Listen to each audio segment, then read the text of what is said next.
Senator Whitehouse is next. Thanks. I'll be very brief because I know Senator Menendez has a lot to do, but I wanted to flag, it's not exactly the topic of this hearing, but it's been extremely important in Rhode Island to have had mental health access through COVID through telehealth. It's been extremely important with people who are in recovery to be able to talk to their peer recovery coaches and to the people who are providing them treatment. And I just wanted to take a moment. I'm seeing a lot of heads nodding that this is a good thing, that we need to extend those telehealth protections and waivers, because the information that I have is not only did compliance, attendance improve compared to having to come into the office, but I know this is anecdotal and there's no way to put a scientific proof behind it, but over and over again I've heard from the professionals in the community that the quality of the engagement increased with telehealth.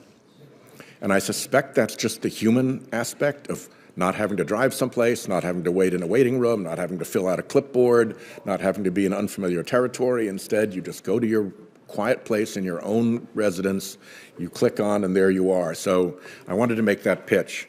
I also wanted to try to make the point that this problem of required networks and fake networks, in essence, is part of a suite of payment and cost-saving strategies that have developed in our current healthcare system.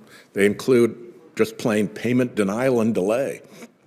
We have an enormous armada of insurance effort to slow or deny payment to providers, obliging providers to then stand up a whole countermeasures apparatus.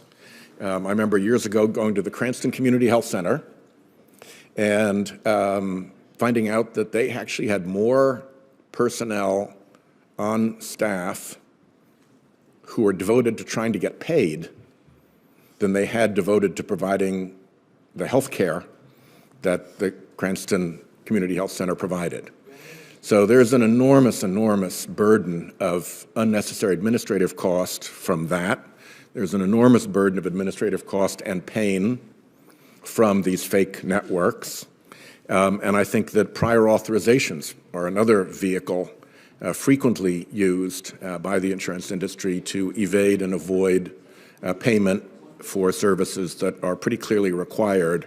And what I would really like to have anyone who's interested do, and you can do this as a response in writing, consider this a question for the record, I think the way out of most of those problems is comprehensive payment reform.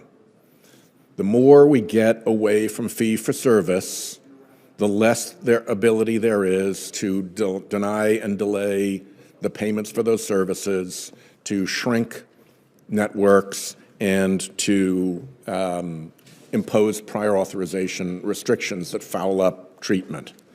So we're continuing to work to get that done here. I think the ACOs, the Accountable Care Organizations, provided a good lead that have provided, particularly in Rhode Island through Coastal Medical and Integra, some really good results showing what's possible.